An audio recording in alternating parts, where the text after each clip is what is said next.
Hello, this is Cindy Kelly from Houston Enzymes. The topic today is the role of enzymes in autism, gut issues, and food intolerances, presented by Dr. Devin Houston. Welcome, Dr. Houston. Thank you for having me, Cindy. Well, thank you for tuning in, everybody. I'm broadcasting from the corporate world headquarters of Houston Enzymes in the bustling suburb of Siloam Springs, Arkansas. And that's sort of an inside joke for those who know where I live.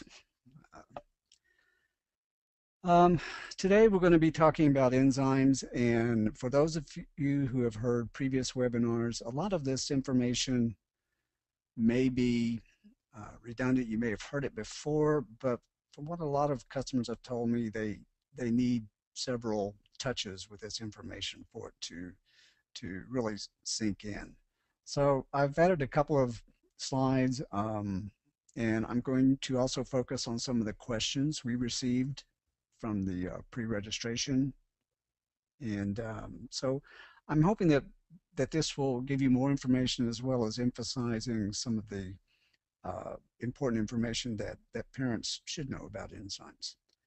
So again, because there's no time constraints, I'm gonna try to go through this a little bit thoroughly, a little bit more detail. So let's jump right into it.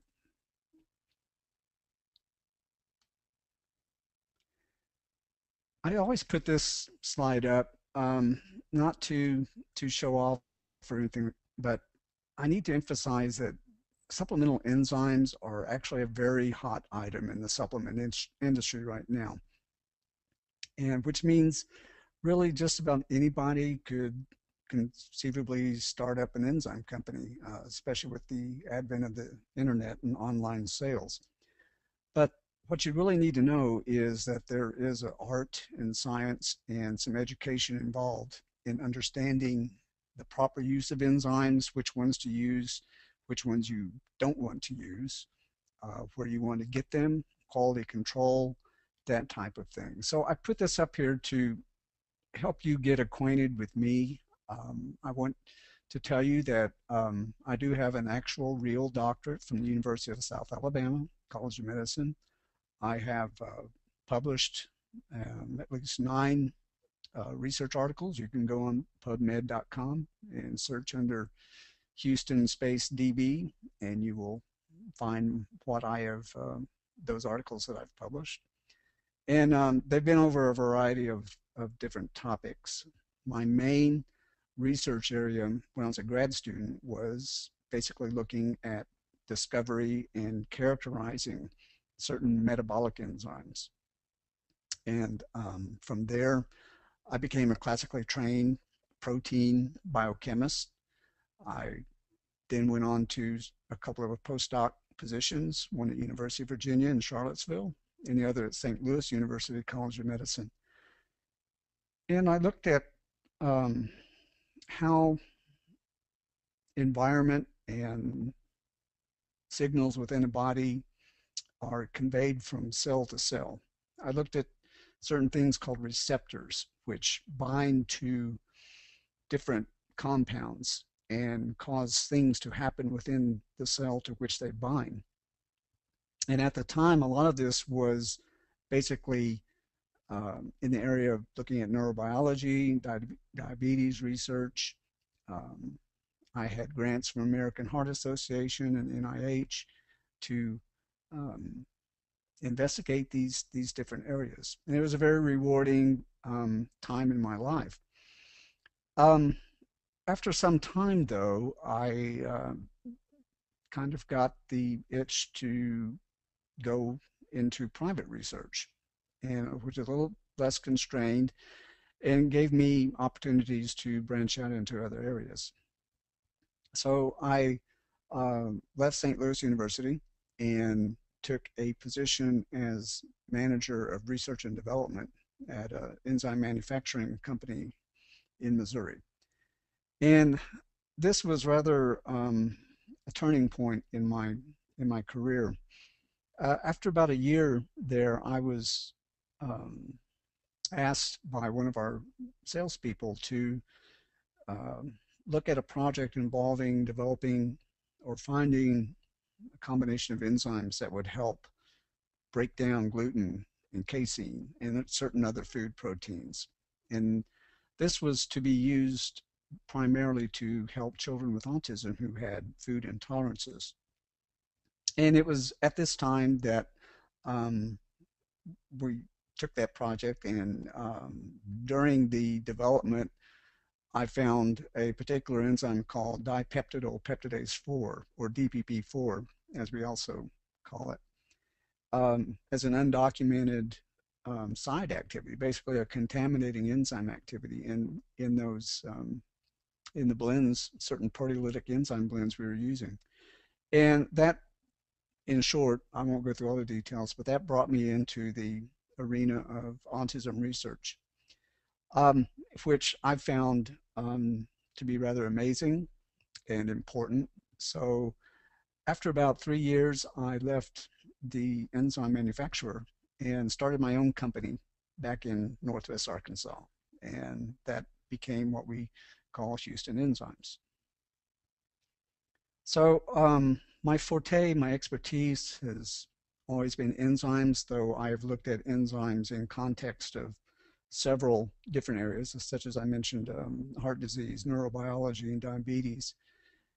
That kind of gives you an idea of how important enzymes are, because they are involved in just every facet of life.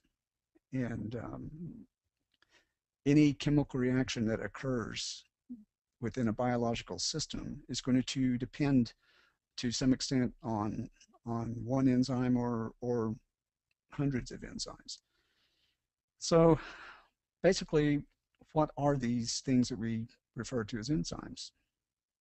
They are basically, the textbook definition is that they are specialized proteins that catalyze chemical reactions, which means that they cause certain chemical reactions to occur that otherwise would not occur under conditions suitable for life. So a particular reaction that would require a large amount of energy and wouldn't normally be available, such that the reaction would go very slowly or not at all. The enzyme that is associated with that reaction, then what that does is lower the energy needed to cause that reaction to occur. And it does this on a molecular level, basically. So we're not going to go, I'm not going to bore you with the technical details, even though I find them very fascinating. But I do want you to know that what in the broad definition of enzyme is they cause things to happen and make them happen faster and more, cause them to occur, the reactions to occur more easily. The other thing to remember about an enzyme is that it's not used up. It's a catalyst. A catalyst is something that, again, causes something to happen, but it itself is not changed or destroyed or used up during the process. This means that a catalytic protein or a catalyst can be used over and over again. So this is very handy. It means that enzymes are basically multipliers of action. It only takes a very small amount of enzyme and it can do a whole lot of work. The other nice thing about enzymes is that they are usually specific for a single function. For every chemical reaction, there's usually one and only one enzyme that works with that reaction. Now, there are exceptions to the rule, but for the most part, one enzyme equals one reaction. And so, since there are thousands and thousands of different reactions that occur in the body or any other living system, from humans down to bacteria, you will need an enzyme to help any of those chemical reactions to occur. So for that, in that regard, we have thousands of different enzymes to match up with the thousands of chemical reactions that occur. Now, the large majority of these enzymes, I would say something on the order of 99% of enzymes are what we would refer to as metabolic enzymes. These are enzymes that work inside cells. Every organ, whether it's heart, liver, kidneys, has a certain set of cells and a certain specific makeup of enzymes for those cells, unique to that organ. So a heart cell will have a different set of enzymes versus a liver cell. Um, the enzymes being inside the cells make it difficult to affect metabolic enzymes' actions. To do so, you usually have to work on the genetic level. This is where genetic engineering, stem cell research, and such goes on to affect how those genes to produce those enzymes that are necessary. And there are several diseases referred to inborn errors of metabolism where a certain gene doesn't get activated and a certain enzyme is not produced, and that results in a certain disease process. So again, what we're referring to, since we're basically going to be talking about oral enzyme supplements, these are things that will work outside the cell. Now we can see that since these will affect nutrition, that can have an indirect effect on what goes on within a cell. But for the most part, we're going to basically be talking about digestive enzymes. And these are the ones that work primarily in the gut, but they work when we can include the gut being from the mouth area down to the rectal area. There are enzymes along the whole pathway. But we're going to be, since the food groups that we're going to be talking about are basically proteins, carbohydrates, or starches, and fats, we're going to be talking about enzymes that can break down each of those categories of foods. Now we can break them down further. We can talk about the enzymes in the pancreas produced by the pancreas. We often refer to those as animal enzymes, and these are also available usually by prescription, and they're usually prescribed in cases of diseases like cystic fibrosis or pancreatitis when the pancreas is inflamed. And this is basically to give the pancreas a rest if it's damaged in some way, or in the case of cystic fibrosis, certain enzymes aren't produced, which affects the way that food is broken down. Now, the thing about the enzymes in the pancreas, they are designed to work at a normal or a neutral pH of around 7.0, and they don't work much past those. You can go maybe a half a pH unit one way or the other, and that's about it. The enzymes will only work in a narrow pH range. And the body provides this because when the pancreas puts out its enzymes, it also puts out a lot of sodium bicarbonate, which neutralizes stomach acid as the food moves out of the stomach. So while pancreatic enzymes have their place, and they work once the food gets into the intestinal tract where absorption occurs. And I'm going to tell you, I want you to remember that because that can be a problematic situation. Now, as far as over-the-counter dietary supplements, the enzymes we're going to be hearing the most about are what we call plant-based. These are the enzymes like papain, bromelain, bacterial-based enzymes, fungal-based enzymes. These are the ones we refer as plant-based, and these comprise probably 95% of the enzyme supplements you find in stores.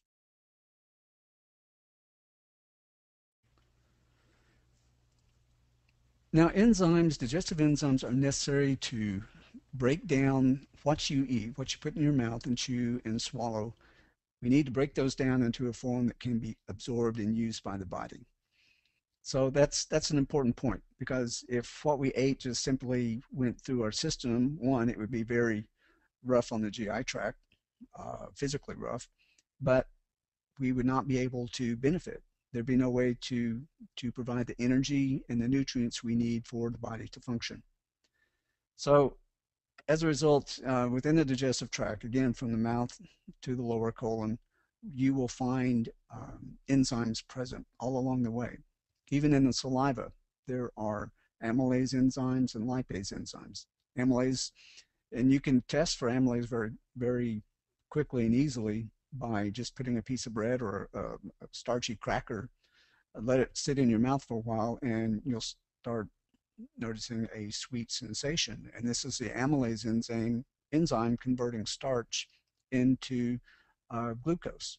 So and that's what it starts doing. So even as you're chewing the food, saliva is mixing, you're mixing enzymes into the food and starting the breakdown process very early on, at least with some compounds, mostly starch and fats. Once you get into the stomach, the whole idea of the stomach is basically a churning blender type organ. It's there to mechanically break down the food. Chewing did a lot, but now we want to mix the enzymes with acid. There is one major protease in the stomach called pepsin, and it's very important because it's what kickstarts all the other enzymes downstream from the stomach. It will be the one that activates the pancreatic enzymes, which are pushed out in an inactive form. Otherwise, if the pancreatic enzymes were active in the pancreas, it would probably break down the pancreas organ. So they're actually produced in an inactive form and requires pepsin once it leaves the stomach to then activate the pancreatic enzymes. But during that time that the food is in the stomach, which can last from, depending on the food you eat, it can be there for 90 minutes to 3 hours or more. It depends on what you eat. If you eat a high fat meal, the stomach takes longer to empty. If you eat a light meal, then the stomach will empty quicker. If it's already digested, if you're on an elemental diet, drinking Ensure or something like that, it's probably going to move through pretty quick because there's just not much to blend or put into a certain consistency. So we have that. So pepsin is there, the acid is there, and I'm going to come back to this area, but I want to mention it now. The stomach is what I call a safe place because there's not a whole lot of absorption that occurs in the stomach. Certain things like water, alcohol, some drugs like aspirin, some very small molecular weight drugs, certain compounds like that found in asparagus can be absorbed fairly quickly from the stomach. But the important thing is that proteins and peptides are not absorbed from the stomach. They are absorbed later on from the small intestine and further down.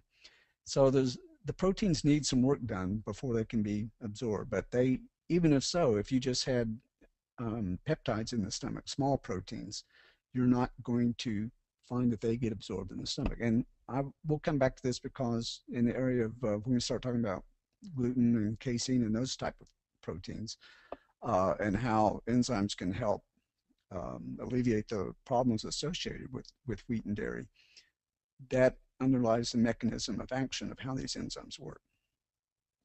So once the food in the stomach, it moves into the duodenum, or the first part of the small intestine. And this is where the pancreas shoots out its inactive enzymes and sodium bicarb. And the pepsin, the activated pepsin enzyme in the food mass actually works on those inactive enzymes and activates them. So you get things like trypsin and chymotrypsin, some lipase enzymes, some elastase enzymes, different enzymes that work on proteins, starches, and fats. And the normal pancreas is always producing enzymes and storing them, and it's waiting for that signal, which is an acidic mass moving out of the stomach into the duodenum, that triggers the pancreas to push or shoot the enzymes into that area. So once that occurs, you start getting a lot of digestion occurring very quickly. Pancreatic enzymes are very active, they're very strong, and so they can do a lot. But there's not a lot of enzymes, but they're just like the major basic enzymes. The major proteases, amylase, and lipase are basically what comes out of the pancreas. It's later on in the intestinal tract, as the food moves down, that the food gets exposed to peptidase enzymes, disaccharidase enzymes that work on carbs and sugars, and those are produced by the cells lining the GI tract. So you sort of get this sequential working on the food by the enzymes. You have exposure to to one type of enzyme in the saliva, another type in the stomach. Very, very small contact. Then you get a major amount of enzymes exposure in the duodenum from the pancreas. And then you get selective type of exposure to different enzymes as the food moves down. Also, even in the colon, where you find a lot of probiotic bacteria, their main function is to produce specialized enzymes that work on a variety of foods, especially fibers and complex carbohydrates. So depending on the type of bacteria you have in your gut, that depends goes a long way on depending on what you digest and how well it gets digested as well.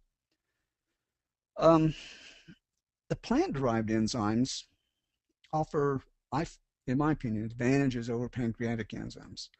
One, you get a much wider array, a more diverse set of enzymes. They are also the main advantage, though, is that plant-based enzymes are not pH sensitive. They can work under very acidic conditions and even very alkaline conditions. So the range of most plant-based enzymes is from like 2 to 9. So that means that the enzyme supplements you take can actually start working in the stomach. So, whereas there is no amylase enzyme produced by the stomach.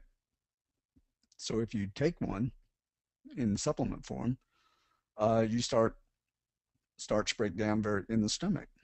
And same way with a certain protease enzymes that you add. If they're acid stable, they will start working in the stomach. And this is going to provide an advantage for a lot of people. It's a pre-digestive effect before exposure to the pancreatic enzymes. And again, I'm going to come back to this over and over again because it's very important when we start talking about diet and nutrition for children with autism. Sometimes I get ahead of myself on the slides, so if you see this, that's okay. We'll just hit it back again. As I mentioned before, the stomach acid is important. I get questions like this where should I take HCl, or I have low stomach acid? Should I take betaine HCl to increase my stomach acid?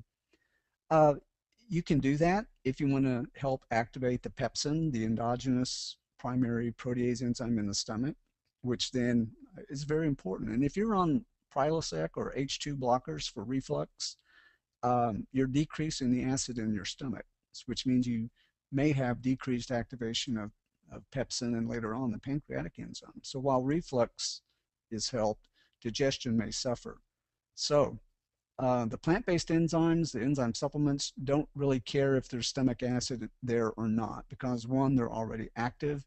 Two, they work in acidic environment anyway. So whether you take betaine or HCl, it doesn't matter if you're taking supplemental enzymes. And I recommend to those who are on the H2 blockers or the acid blockers that they should take enzymes, because then they can get the best of both worlds. They can help their reflux and help their digestion as well. But the stomach acid is important. It does play a role. The other thing is it keeps the acidic environment of the stomach keeps the gut bacteria from getting up into the stomach and up further. So that's important as well. We also mentioned what's absorbed from the stomach. Again, the stomach is a safe area as applies to proteins or peptides, which we're going to talk about. Here's a good question here that I get. If you take enzyme supplements, is that going to tell your body or your pancreas to stop making enzymes? There have been studies in humans on this question. The majority of these studies say that there is no effect on feedback. There is no feedback mechanism on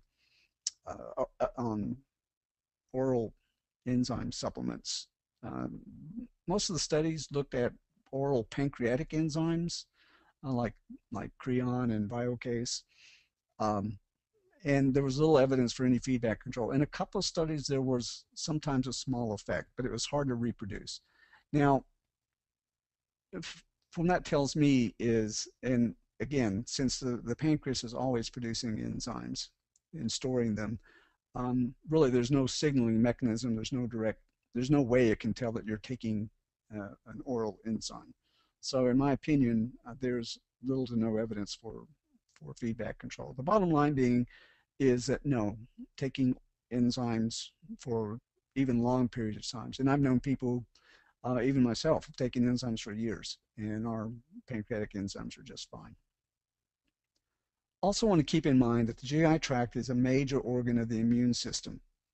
So GI health is important not only for digestion, but for the immune system to work as well. Now, I'm sure most of you know, and for the newbies or newly diagnosed, maybe you don't know, but autism can have a dramatic effect on the gut function. Um, Often these kids have inflammation in the gut, which results in malabsorption. Um, if the gut's inflammation is nothing but cell damage, so if you have any area of the body that's inflamed or is experiencing inflammation, you basically have cell destruction or cell death. In the gut, if you're talking about cells that are dead or dying, then they're not functioning. They're not producing the enzymes, um, the lactase enzymes or the disaccharidase enzymes that are found in the gut cells. If you have pancreatitis, which is inflammation of the pancreas, you may have a decrease in pancreatic function. That's why a lot of doctors, in the case of pancreatitis, do prescribe oral enzyme supplements to kind of take the burden off the pancreas. But if you have inflammation, you have a gut that's not working well. And when the gut's not working well, then you not only have digestive problems, but you also have absorption problems. And there's been a very nice paper by Dr. Tim Bowie showing that in a lot of kids with autism, there are problems not only with with food being digested, but food being, especially carbohydrates, with food being absorbed, finding a deficit in absorption as well. So those are just two distinct areas. You have digestion, which is breakdown, and then absorption, which is getting those nutrients in the gut out into the systemic circulation. Bottom line is when you have these two problems, you can often find developmental delays, also food allergies, and immune system problems as well.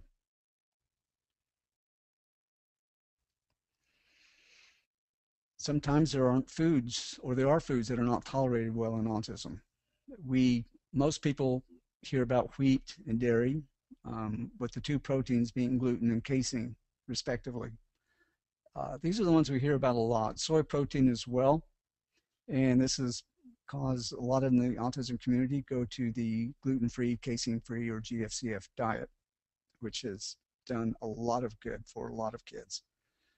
Certain carbohydrates are often not tolerated either, and this has resulted in another diet, the SCD, or specific carbohydrate diet. And there are a slew of other diets revolving around things such as oxalates, lectins, and polyphenolic compounds found. These are usually found in fruits and vegetables. So the number one thing that we want to, especially on a new diagnosis, and a doctor who's familiar with autism will certainly look at what's going on in the gut.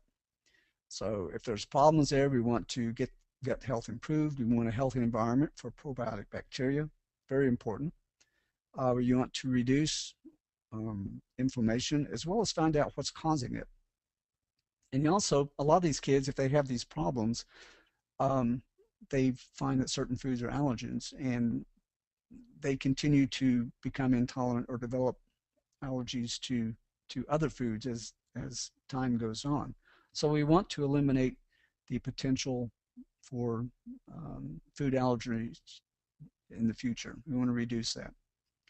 I mentioned some of these diets, like the GFCF and the SCD. The low oxalate diet is one, body ecology diet, and the GAPS diet, or the gut and psychology diet, is also very helpful. And they can be helpful as well, but they can be difficult. They are restrictive. Some traditional type doctors don't like the idea of putting putting 3 and 4-year-old children on broadly restrictive diets because that is the area or the age where they need high fats. They need the foods that are high in nutrition to develop their brains, develop their muscles.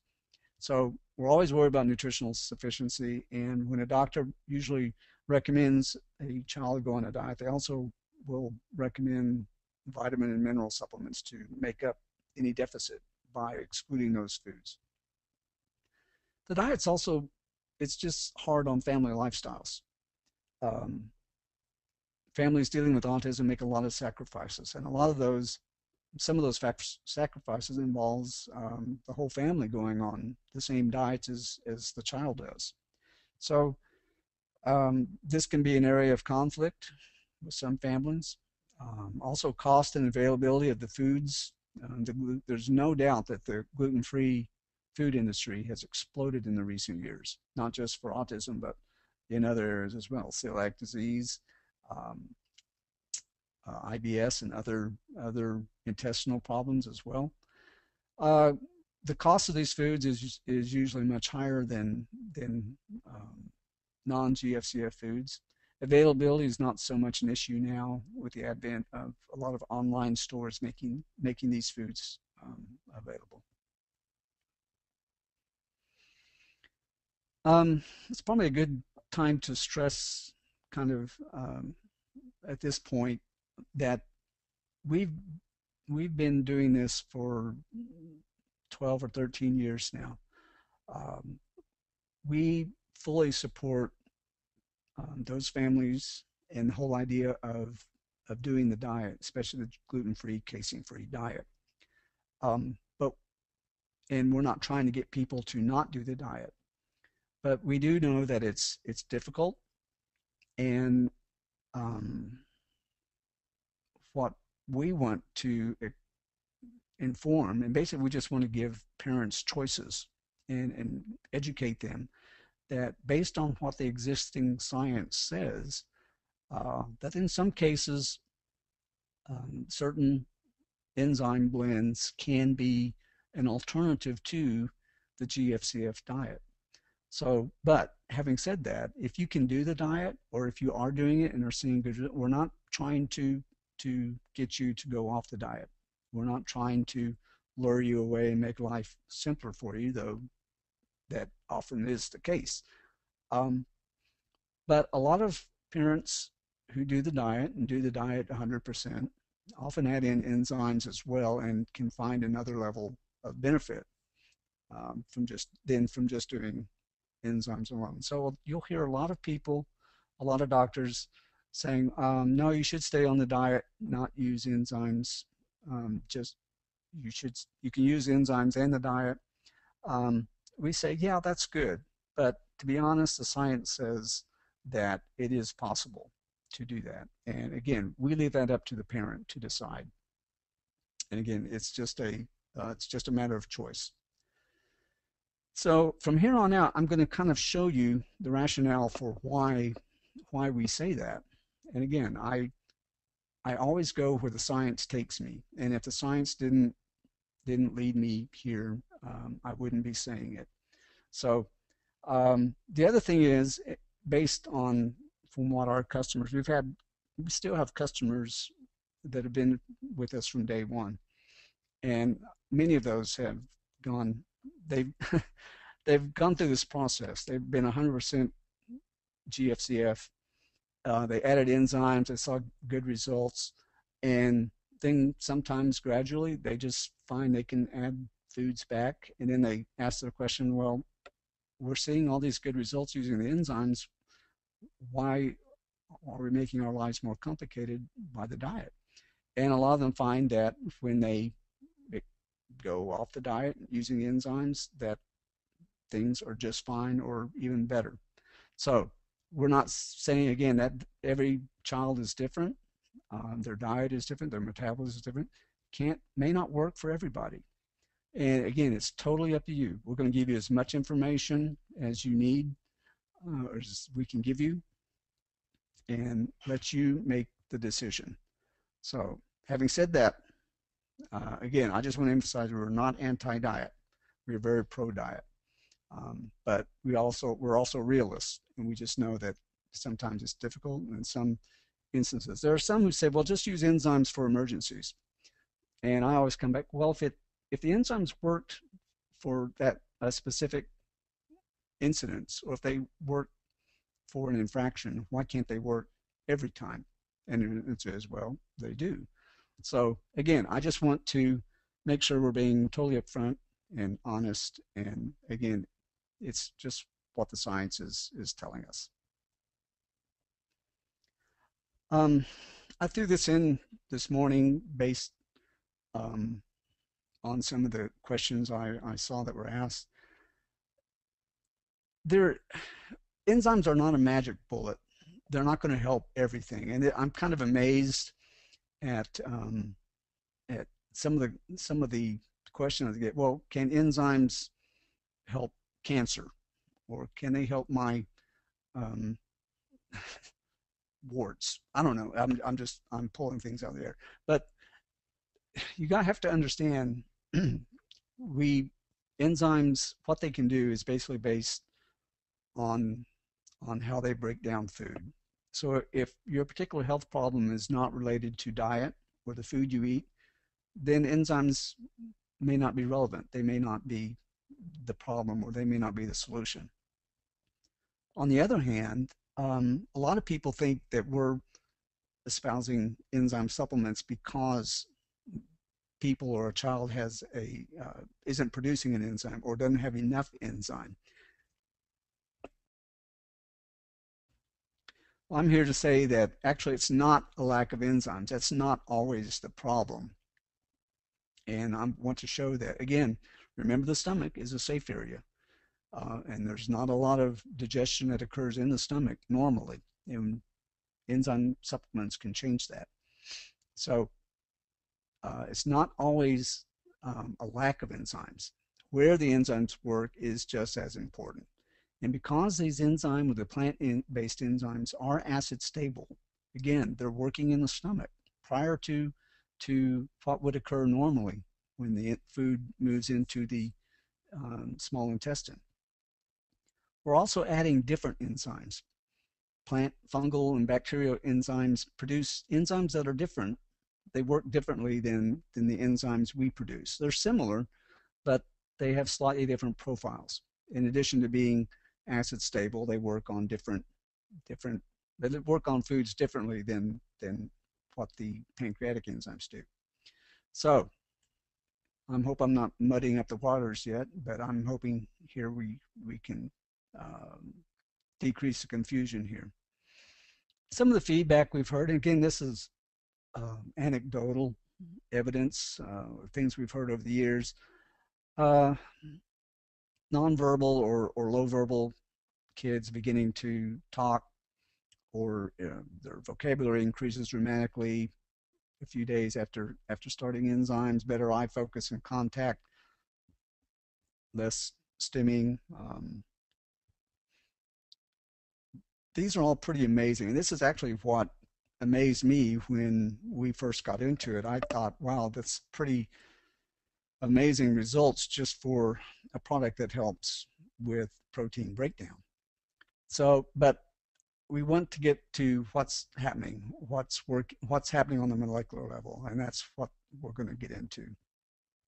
Again, we're not making health claims. We're not saying that enzymes are a cure or treatment for autism. It's basically that all enzymes are doing are affecting how foods are broken down and where they are broken down and what is produced after the breakdown. So, and in that sense, it's just amazing how the extent of digestion and the extent of gut health plays a role in autism. Not everyone's autism, but in a lot of it.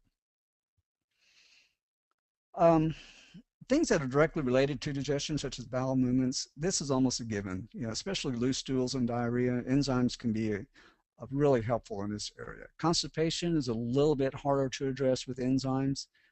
Again, that often boils down to what foods are being eaten. So in addition to the enzymes taken, but we can uh, we can often address those issues with specific types of enzymes. Again, the benefits or effects you see with enzymes are really dependent upon a lot of factors. If you have if you have two people taking the same enzyme, you may get different effects because their diet is different. They're eating different foods.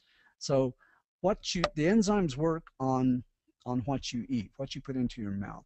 So if the particular food that a particular or specific enzyme works on, if that's not there, then that enzyme can't do anything. An example would be if you're lactose intolerant, you have a deficiency of the lactase enzyme that breaks down lactose. If you take a lactase enzyme and you, instead of eating ice cream or drinking milk or eating cheese, you eat a piece of bread, the lactase enzyme is not going to do anything to the starch in the bread because there's no lactose there.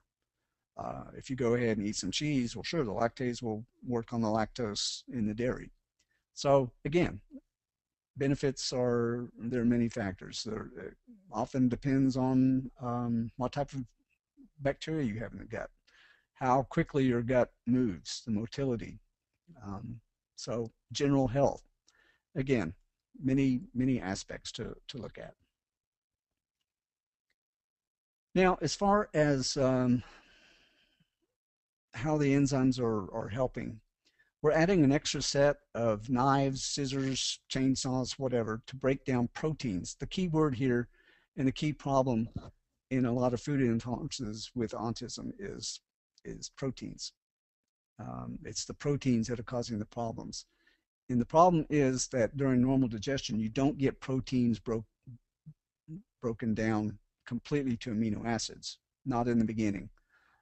Sometimes it takes a while till those proteins and peptides move down the GI tract and encounter certain bacteria or certain other enzymes way down. In the meantime, though, those small proteins we call peptides have already been absorbed and they are doing things. They have a bioactive effect.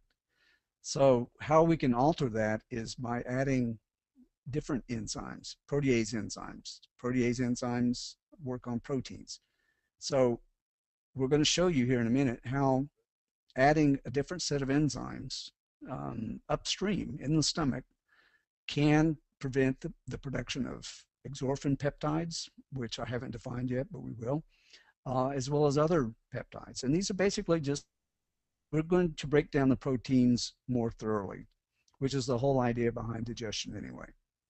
Um, However, you can't just throw any protease enzyme. You have to have a specific kind of protease and peptidase enzymes to work on large proteins and the small peptides that are produced. And again, we want to do this in the stomach because in the aspect of autism and GFCF, the idea is that a certain specific peptide can be produced called exorphin, or in the case of gluten, it'd be glutamorphin. In case of casein, it's casomorphin. The exorphins are like morphine. They're opiates. They react with the opiate receptor, and it is thought that this may play some role in some of the effects you see or the reactions to these kids eating wheat and dairy. So what we want to do is we want to find a specific blend of enzymes that will work on those proteins. And we want to do it in the safe area, in the stomach. Um, because in reality, once a child who has a food intolerance to wheat or dairy, they eat that food, the clock starts ticking. And once the food moves out of the stomach, all bets are off because that's when the peptides can be absorbed, but they can't be absorbed from the stomach. Other ways enzymes can help, they can modify polyphenolic compounds. We won't get into polyphenolics very much. We'll just mention it in passing a little bit later on. Often oral enzymes, enzyme supplements can mimic certain enzymes produced by probiotic bacteria. We want to ensure that carbohydrates are broken down. And this can be a big problem in the area of yeast and bad bacteria. they feed on carbs. They don't feed on sugar as much because in the gut, once carbohydrates are broken down to simple sugars, they're rapidly, or they should be, rapidly absorbed or transported out. If if breakdown of carbs does not occur, then a couple things can happen. The carb sits there in the stomach, oops, and for one thing, it draws in water, which makes stools looser, and it also is the bacteria start feeding very vociferously on the carbohydrates. They like carbohydrates better than even the sugars. So carbohydrates and starches laying around the gut can be a big problem. All right. What I have here, we're going to show a little kind of a cartoon aspect, just to kind of give you a visual illustration of what's happening, what we've been talking about. Right here we have a portion of the bovine or cow casein protein that you would find in milk or dairy. And all these X's are amino acids. All proteins are made up of strings of amino acids bound together. We call these peptide bonds. And all these X's are other amino acids that we don't really care about right now. But within the casein molecule, there is a sequence of amino acids: tyrosine, proline, phenylalanine, proline, glutamine, proline, and isoleucine. This is, well, let me just show you here real quick. In the stomach, say you eat some cheese or drink some milk, the stomach, the dairy is in the stomach, and it gets exposed to this enzyme we mentioned earlier, pepsin, which is a major protease enzyme in the stomach. Now, pepsin is a protease. It works on proteins. All protease enzymes, different protease enzymes, have their specificity. They work on different peptide bonds. It just so happens that pepsin likes to work on this peptide bond. So in certain circumstances, when pepsin comes in contact with the casein molecule, pepsin will clip the casein molecule right there, and you have a fragment of casein now. Time goes on, the stomach empties, so the food moves into the small intestine, the duodenum, and it gets exposed to the pancreatic enzymes. One of those enzymes is the elastase, another proteolytic enzyme. It has a specificity. It likes to clip that, that peptide bond right here. So when it clips that, you've now produced a 7 amino acid peptide, or a small protein. And this happens to correspond to the peptide casomorphin. Each peptide, what a peptide does or its function depends upon the sequence, what amino acids are there, and in what order they are put together, the sequence. If you flip-flop some of these amino acids around, you'd have another, wouldn't have casomorphin, you'd have something else. But this specific sequence of amino acids designates this as casomorphin, and it has a certain activity. So this is what gets produced when food or dairy, casein, is exposed first to pepsin and then later on to elastase. You get, not every casein molecule will be broken down in that way, but a good majority of them. So now you have an opiate-like peptide in the gut, and this may explain why in some people a warm glass of milk at night makes them feel a little sleepy, a little calm, a little relaxed, or just getting a little bit of morphine.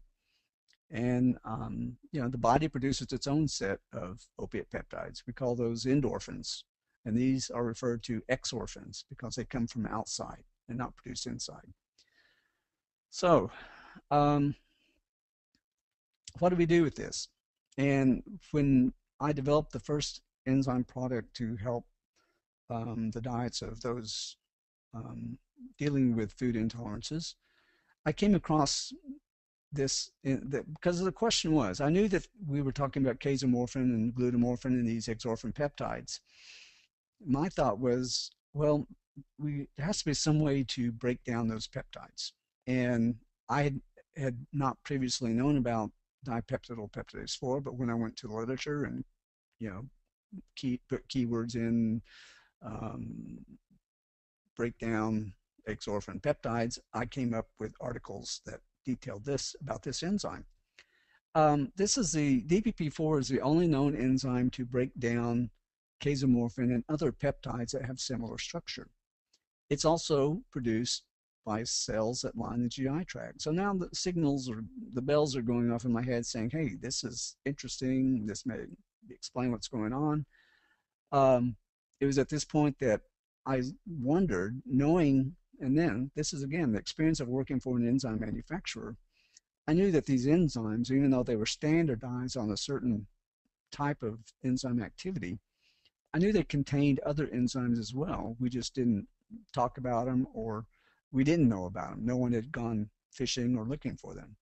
So I wondered if this particular enzyme activity could be found in certain protease enzyme blends that we were warehousing. And sure enough, when we developed an assay, started looking for it, we found a good amount of DPP4 peptidase in certain enzyme blends. And this was basically after we had put that product together. So it was rather one of those accidental discoveries that had a good effect. So we've got this enzyme, DPP4. What does it do? Well, again, it's a protease. It's actually an endopeptidase. It works in a certain way. It's a very, very specific enzyme, and it has a lot of rules for it to work.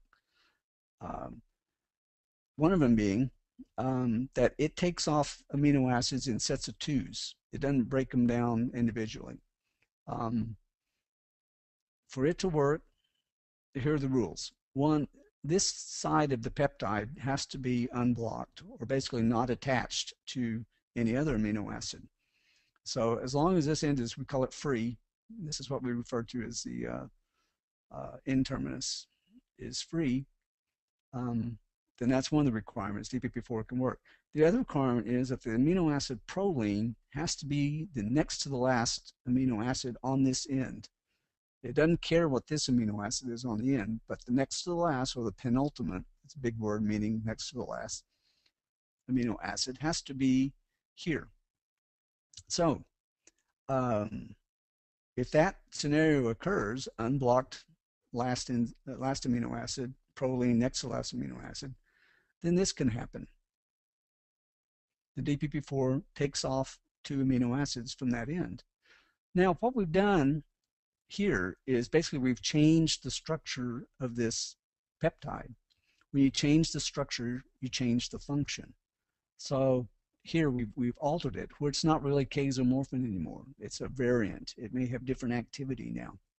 But look what we have left in terms of what DPP4 wants to do. The same rules apply. Here's an unblocked, unattached amino acid, and proline is the next to last amino acid. So DPP4 looks at that and says, hey, I can do this. And you've removed two more amino acids. But some of you are going ahead of me, and look, you got the same scenario, the same rules apply. So once again, DPP4 goes to work. Why not? It's there. You can work on it. It's basically made three cuts in this peptide and basically just destroyed it. It's completely, we called hydrolyzed or degraded, but it's gone. So if it's gone, it can't have any effect. And all this occurs in the stomach before the food moves out into the GI tract. So we basically defused the bomb before it has a chance to go off. So there's two ways that we can prevent the problems of gluten and casein. We can keep gluten and casein the same, no breakdown. Gluten by itself, if it was not broken down at all, would have no bad effect. Casein as well. But it's when it's broken down in a certain way and not broken down completely that it produces these peptides. So if gluten stays the same, we can either keep gluten the same, and this is what happens when some people have noted that they can take Alka-Seltzer when their child has an infraction. And what this does, it raises the pH, it nullifies the acid in the stomach. The pepsin can't work under alkaline conditions. If the pH is above 5 in the stomach, pepsin can't do its its work. Um, we'll show that again.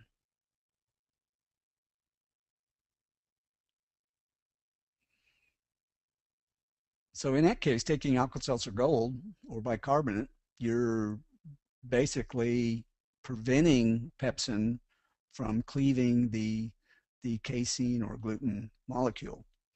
Um, by taking enzymes, you're basically breaking down those proteins more. Okay, so let's go back to the whole casein molecule here and see what's going on. We have DPP4 in the system now. One thing, DPP4 can't do a thing to casein while it's in this form, because this amino acid, which would be the end of casomorphin, is attached. So DPP4, you remember its rule, this has to be unattached, can't work. But once pepsin comes along and does its thing, you don't have casomorphin produced yet because it's still attached to the rest of the casein molecule. But if you have DPP4, because you took an enzyme that had DPP4, you now have you're setting DPP4 in motion. All the rules apply. Unblocked amino acid, proline, next last amino acid. So DPP4 can work. Again, this is all happening in the stomach. It can just do the same thing as if the casomorphin was present. Well, in this case, it's doing it before casomorphin is produced because the food hasn't moved out into the small intestine yet. It hasn't hit the other enzyme, elastase, which would be necessary to clip the casomorphin from the rest of this. So, again, you defuse the bomb. You prevent the formation of that peptide by breaking down the casein differently. Now, the other thing is, I don't want to rely on DPP4 alone. And a lot of when we made that announcement about DPP4, a lot of company enzyme sellers jumped on the bandwagon and came out with their own version of DPP4 enzymes. Some just said, "Oh, this is all just DPP4." Well, that's a problem because um, you want to ensure that any infractive material, wheat or dairy, soy, you want to make sure it has to come in contact with the specific enzyme for it to do work. And as you showed, there had to be a certain sequence of reactions for DPP4 to work. Pepsin had to work here. And then you have to ensure that there's enough DPP4 and enough time for it to work on the casein molecule. You can increase the odds of success by adding other proteases that work differently than DPP4, work at different peptide bonds, and you can increase the chances of success 100 to 1,000-fold. So while we have pepsin here, let's say you took an AFP peptidizide or other enzyme, high protease enzyme product. This is what you would have. You'd have these two other proteases, 4.5, 6, but they work differently. They like to break down other peptide bonds, and they have different set of rules. They're actually, the rules are, they have fewer rules. They don't require the stringent conditions that DPP4 require. So what happens? Protease 4.5 clips there. Well, since that was right in the middle of what would have been casomorphin, you can't produce casomorphin, regardless of what occurs from pepsin or any other enzyme. DPP4 can't work on that, but it's okay because you've, again, defused the bomb.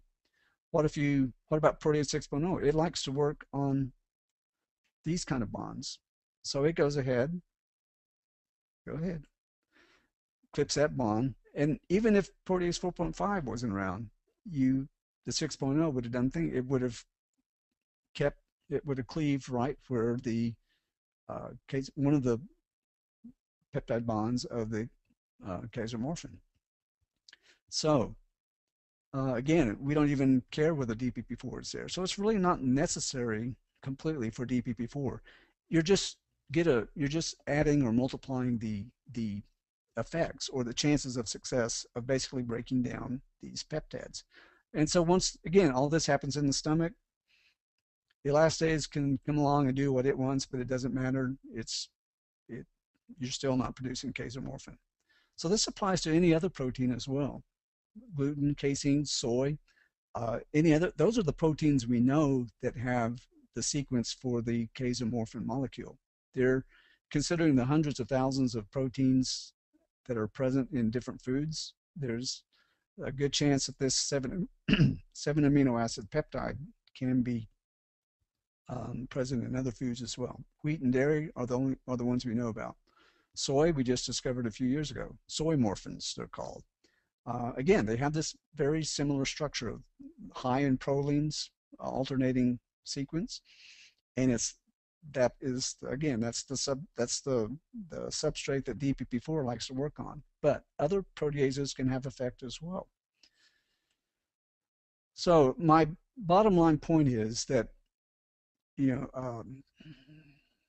using a company that knows what it's doing, understands enzymes and how they work, rather than just other companies that jump on the bandwagon and said, hey, we've got DPP4. Well, it's not all just about DPP4 or any one enzyme. It's a certain combination that is required or that increases the chances.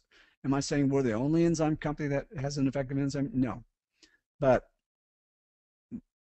we are probably the one with the highest chance of success based on, again, on the science and the understanding of a enzyme researcher myself.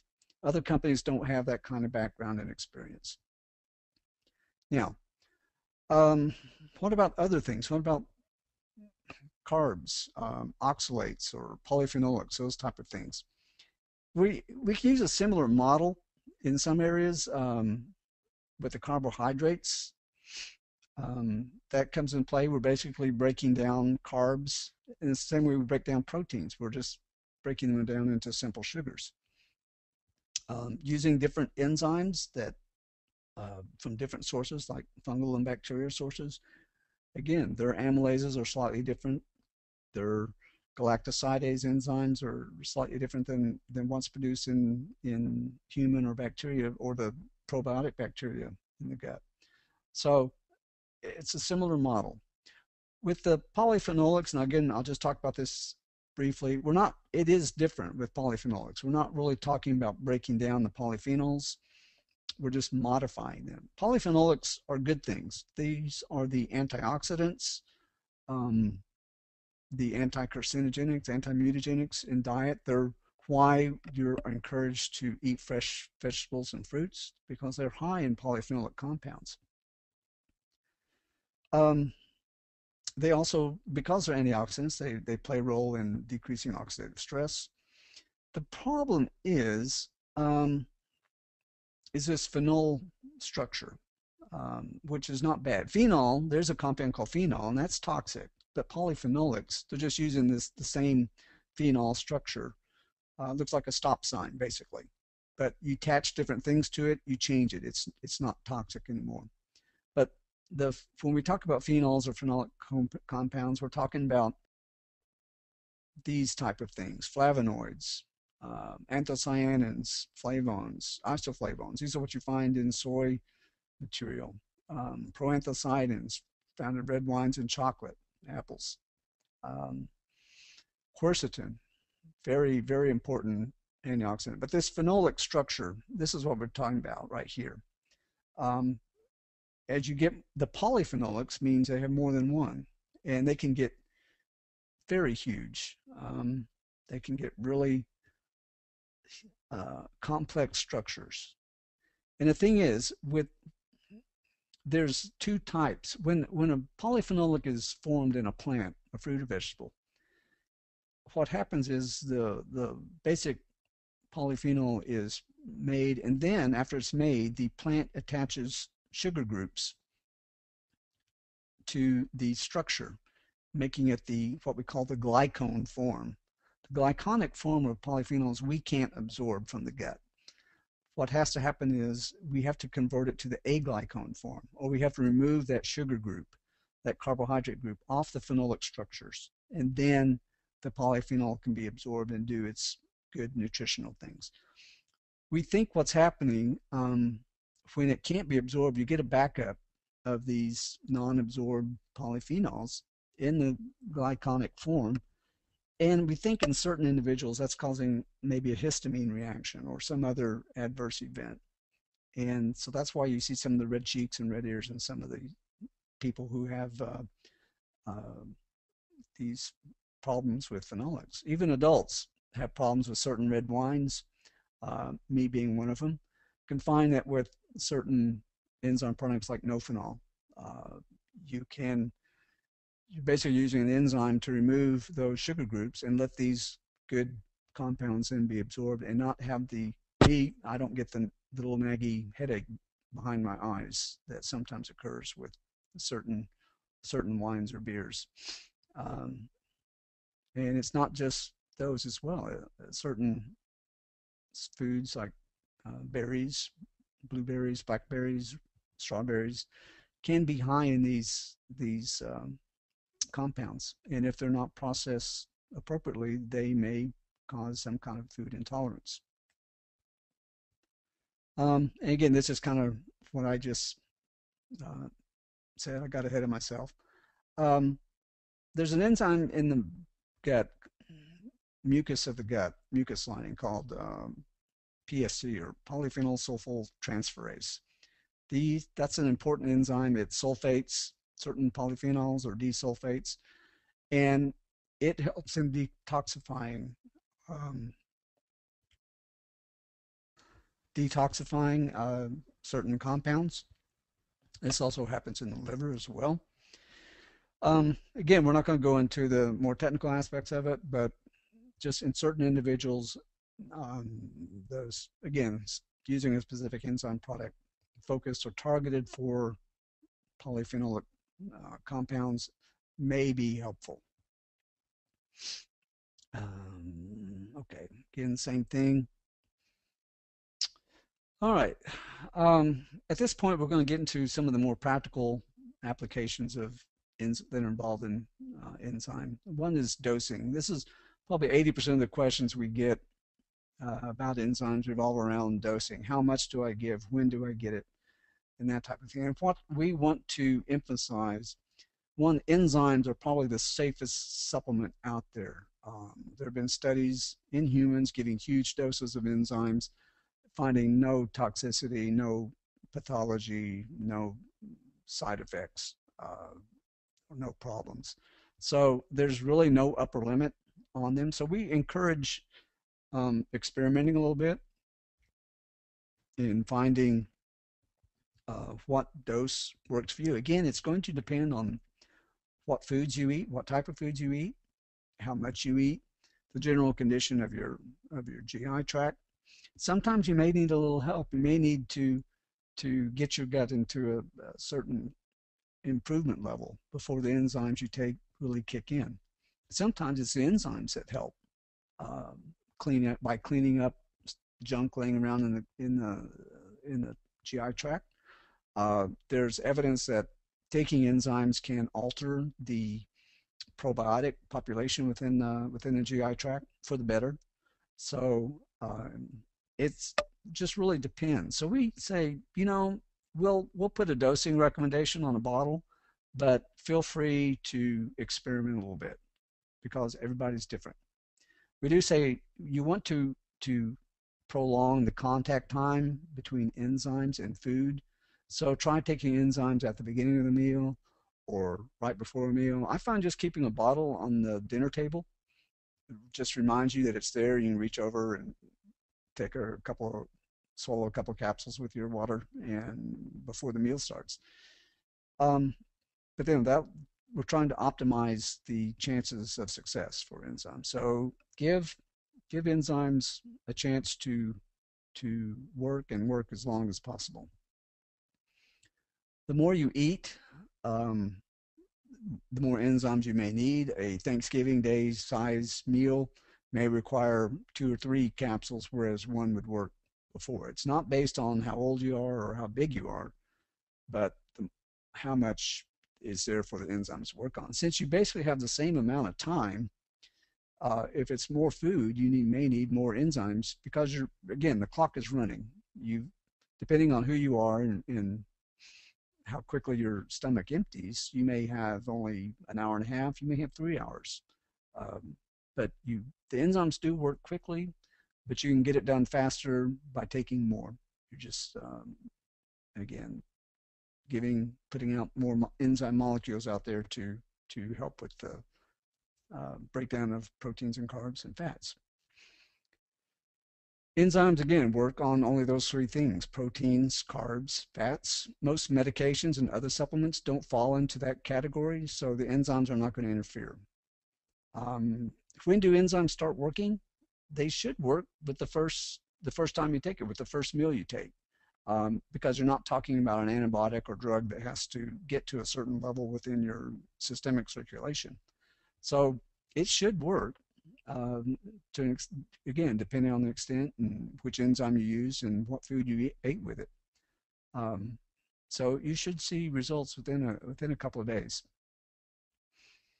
Reasons to try enzymes. If you're on the diet, again, you say, hey, if you're doing the diet, it's no problem, and you're happy with the diet, then don't rock the boat, especially if you're seeing good results. You might want to try adding enzymes, see if you get another level of benefit on top of what you saw with the diet.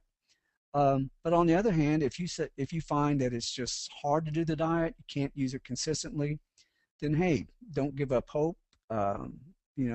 There's a possibility that the enzymes can do for you what the diet does for others. So again, it's just an option, and we just want to see kids improve. We want to see everybody have better digestion. So we think the enzymes can help. The enzymes are inexpensive compared to going completely GFCF or other diets, which are usually much more expensive. You don't need any special testing or medical attention. It's a good idea to let your doctor know what you're doing, though, just to be on the safe side. And again, enzymes, rather than diet, may be a better fit to the family's lifestyle. Less stress. Again, reality rears its ugly head sometimes, and you'll get contention or conflict between spouses. One wants to do the diet, other thinks it's not necessary or doesn't like the fact that they have to be on the diet as well as the child. So sometimes that's a problem. And I've actually had emails where I've been credited with saving marriages. So because they're not having to fight over, what foods they're eating today. Okay, this is my contact info. I know I haven't covered everything that needs to be known, but I hope I've given you some idea of what enzymes can do. Please email me. If you have any questions, you can email me. Cindy Kelly is a great resource as well. And our website has a lot of information, a lot of past webinars, FAQs, articles, information on our products. And we're basically here to help. And my job now is basically answering emails, educating people. We're happy to, if you have a parent group that meets on a regular basis and would like for me to come out and speak, we do that at no cost to you. So please consider that if you're a leader of a parent group and want more information. So again, call us, contact us, and let us help if you feel it's needed. So with that, I'll turn it back over to Cindy. And or Cindy, I guess I can run through some questions real quick. Okay. Can you hear me all right? I can hear you. Very good. I have a few questions, but if you have the ones in front of you from registration, did you want to take from those first or from what I have? Once you go ahead and give me a minute to take a drink here, and I'll get my voice back in shape here. But go ahead. Okay. Here's one. I have Asperger's myself and don't tolerate casein and gluten. I have tried enzymes several times when I eat something that contains casein, and they work about 50% of the time.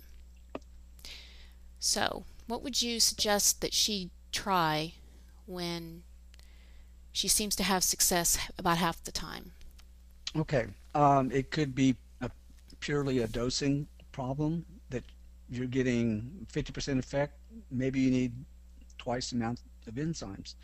Um, Again, it depends on how much you're eating. Maybe the foods you're eating along with the gluten and casein, could they be interfering with the enzymes? So hard to tell. But the first thing I would try is just try using more of the same enzyme. Now, it could be that you may also need to add in another enzyme on top of that.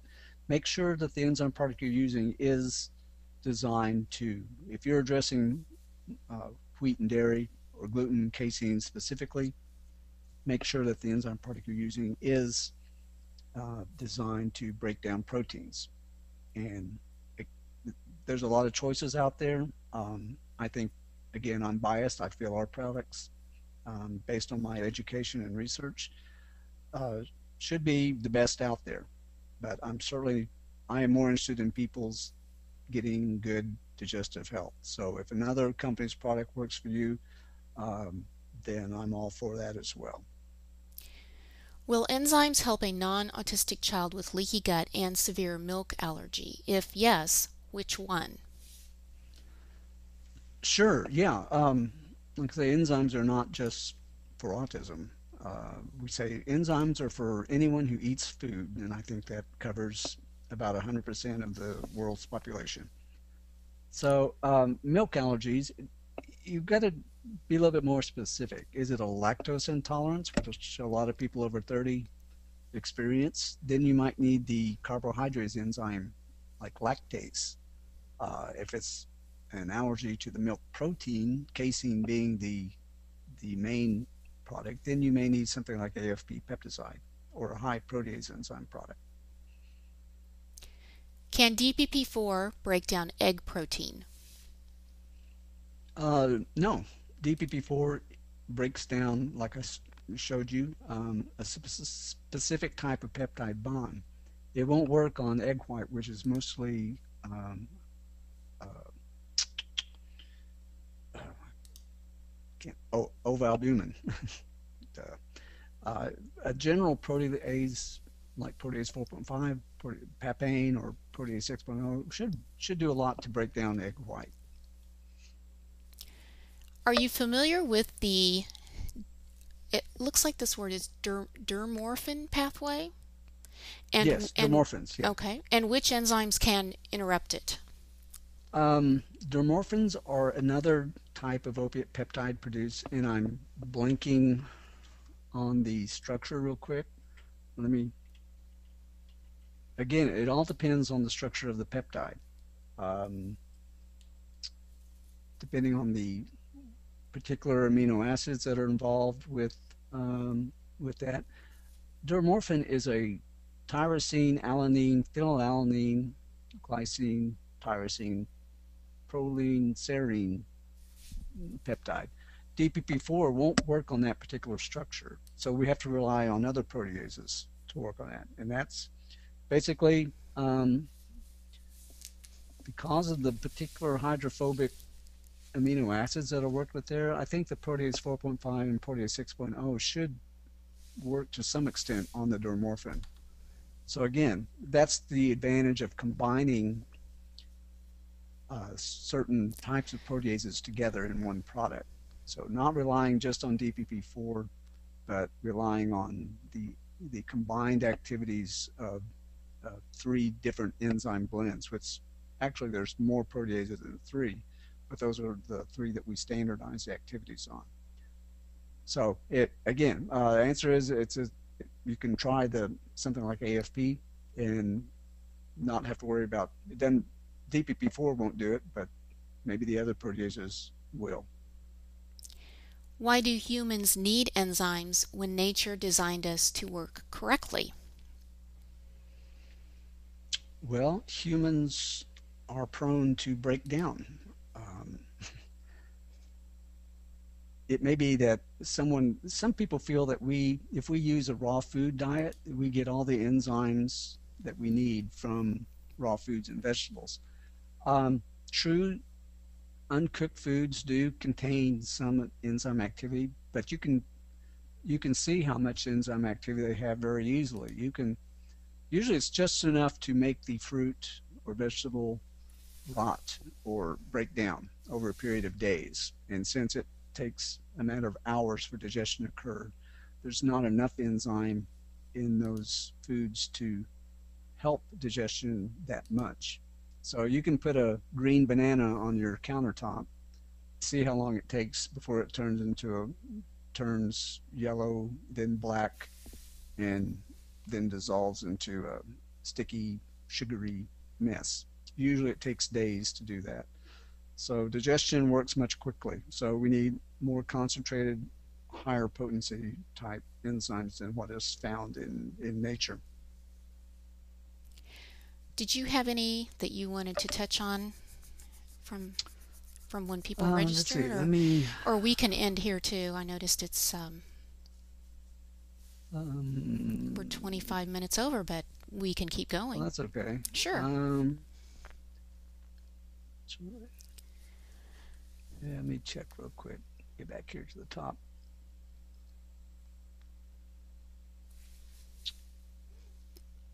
Um, Someone said they live in South Africa. We do have a distributor in Africa, um, so they can check our website. There is a link on there to look at international distributors if you want to try and get our products um, overseas. Um, And I have more coming in, so if you run out of questions, you can I can oh, here's find a some good more. one. How to get enzymes into a child during the school day without involving the nurse. Thank you to Suzanne, if you're still on, for that question. That's a good point. I've done battle with school nurses. I know where they're coming from. It's basically a liability issue. The thing with the enzymes, though, you can open the capsule, sprinkle the powder, say, in some peanut butter or jelly, and you can do that in the morning. And the enzymes are very stable. They're mixed in with the whatever the food, as long as it's not breaking up. If you mix it in with applesauce, you're going to have apple juice by the time lunch comes around.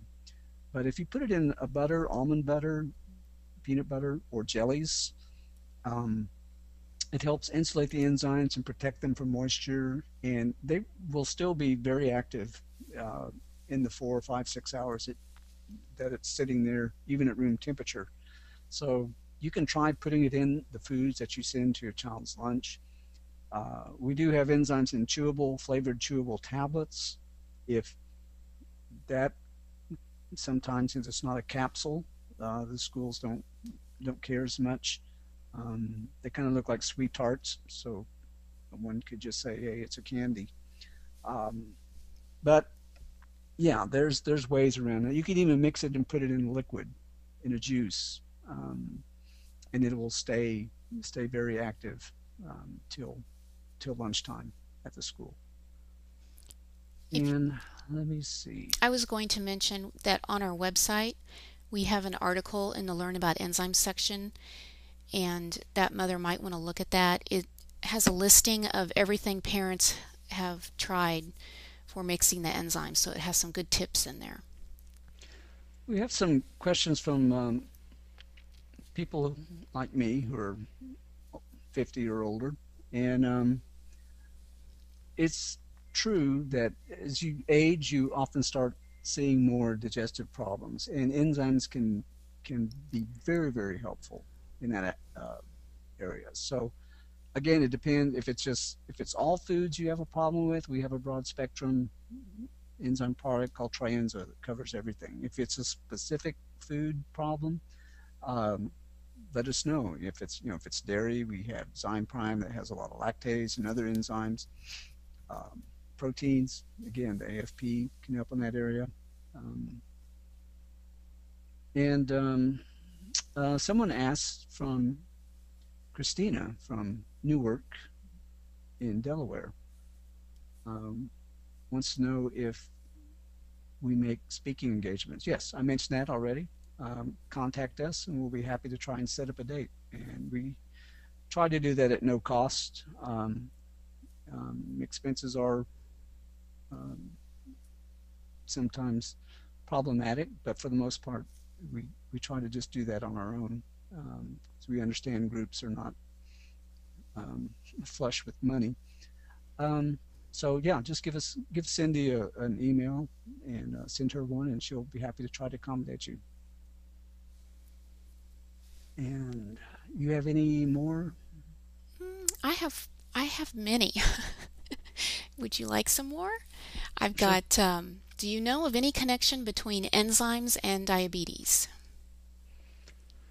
Ooh, not specifically. I mean, it's not a causative thing. Diabetes, of course, is caused by lack of glucose uptake or insulin not working as well. Um, One thing I can tell you, it was very interesting when I was working for the enzyme manufacturer. There was a study done at Bastyr University looking at enzymes used in healthy volunteers. One thing that, and we looked at about 200 different parameters, blood work and such. And one thing that I found very interesting was that when these volunteers who use the same diet with or without enzymes, and it was a blinded crossover trial, placebo controlled, one of the things we saw that without enzymes, you saw the typical peak of blood glucose level about 20, 30 minutes after a meal, um, and followed by a sharp rise in insulin. Now, when they took the enzyme, which had a lot of carbohydrates enzymes, I thought you'd see a higher blood glucose spike because you'd be releasing more um, glucose groups from the carbs. But what we saw was actually, instead of a sharp spike, we saw a rounded peak, a very gradual rounded peak. The area under the curve was the same, but instead of a sharp pointy spike, it was more like a mound. And it was the same for the glucose, blood glucose, and the blood insulin levels. So I thought it was like the enzymes caused a more modulated release of glucose rather than it'd be like eating an apple versus drinking apple juice. Um, Sugars can be absorbed from this. That's one thing that can be absorbed from the stomach, uh, and that's why you see that so quickly, 20 or 30 minutes. Um, so I guess what I'm trying to say, the enzymes won't interfere with diabetes, and they shouldn't um, shouldn't be interfere with any kind of meds that may be on. My wife is a type 2 diabetic, and she uses the enzymes with no problem. But um, again, always good to let your doctor doctor know what you're taking. But we have had, again, some parents have told us their child who has autism also has diabetes, and they've told us, and again, so this is just anecdotal, I'm taking their word for it, that they see better blood glucose control when they use the enzymes. So be nice to have a study to verify that, but I think it's an interesting observation. I have serious dysbiosis issues and I am taking lots of kefir. Are enzymes necessary to break down protein in kefir? Well, kefir, being a fermented food, should have some enzymes in there produced by the bacteria and the good bacteria in the kefir. Uh, I think it would be in the same category of as adding yogurt or probiotics. And again, depending on the bacterial species you want to cultivate in your gut, I think it the enzymes can help by clearing out a lot of the unused carbohydrates. Because even good bacteria can have a bloom if you have a lot of undigested carbs, and good bacteria can produce bloating and gas as well. So basically, by uh, just keeping the house clean, basically keeping the gut clean, you provide a better environment for the good bacteria. Again, you I think some people need to experiment with the type of bacteria, type of probiotics they use. Different strains may be better for different people. So again, it's not a one size fits all thing. Let's take one last question. Along the line of helping the over 50 set, would you suggest experimenting with using DPP4? Well, again, DPP4 is very specific. It works on proline containing peptides. Most of us who are getting older and are starting experiencing problems with, say, fat digestion, or we have reflux problems, I think can just benefit mainly from a good carbohydrates type enzyme. One thing I didn't mention, if as I don't recommend high protease enzymes, a targeted high protease enzyme for reflux, because proteins broken down in the stomach tend, or the protease enzymes that work in tend to thin the liquid within the stomach or anywhere else that the proteases work. So the thinner the liquid, then you go to bed and you're horizontal, the more likely you are to have reflux. On the other hand, if you're just breaking down carbs to sugar, it's the same. If you've ever mixed a lot of sugar into water, you see that you thicken the water, basically. You make it more viscous, more sticky. So breaking down carbohydrates tends to not thin out the stomach uh, solution or liquids. So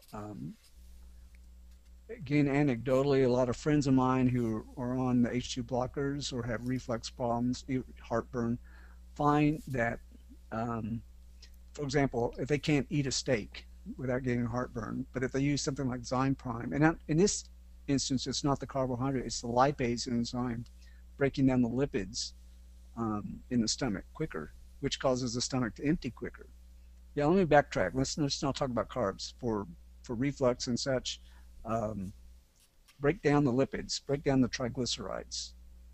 So a steak is mostly protein with fat, and it's the fat that causes the problem because fat causes the stomach to slow down its emptying and it's churning as well. So the food and stomach contents just tend to linger and stay there, and when you go to bed, you're more likely to experience heartburn. So these friends of mine find that if they use something like Zyme Prime, they can eat a steak. I had a friend of mine tell me that he ate a steak for the first time in 7 years with the Zyme Prime and had no problems at all.